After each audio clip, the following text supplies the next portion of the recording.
La rue, ça peut arriver à tout le monde et pas à n'importe qui. En fait, derrière chaque personne à la rue, il y a une histoire tordue. Parce qu'on se retrouve pas à la rue par hasard. Moi, par exemple, j'ai plein de copines qui ont été à la DAS comme moi. Elles ont pas fait 15 ans ou 17 ans de rue, quoi.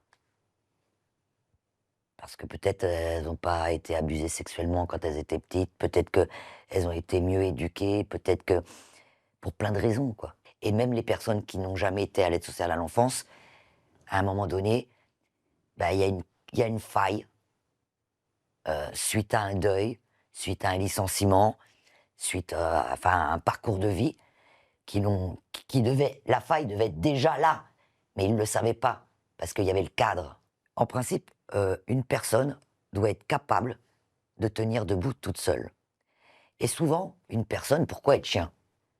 Parce qu'elle a un travail, parce qu'elle est mariée, elle a des enfants, elle a une passion, voilà, elle a un cadre. Alors son cadre, chacun crée son cadre.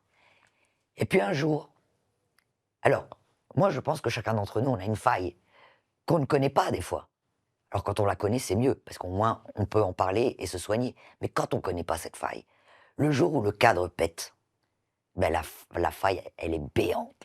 Et elle sort, elle sort. Et là, l'individu s'écroule. Parce que si toutes les personnes qui divorcent se retrouvent à la rue, ça se saurait.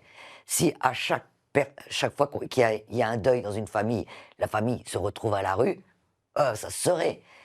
Si à chaque fois que quelqu'un est licencié, il se retrouve à la rue, donc à un moment donné, c'est qu'il y avait, la faille était déjà là, et c'est tout. Par exemple, on dit que dans la rue, les gens boivent.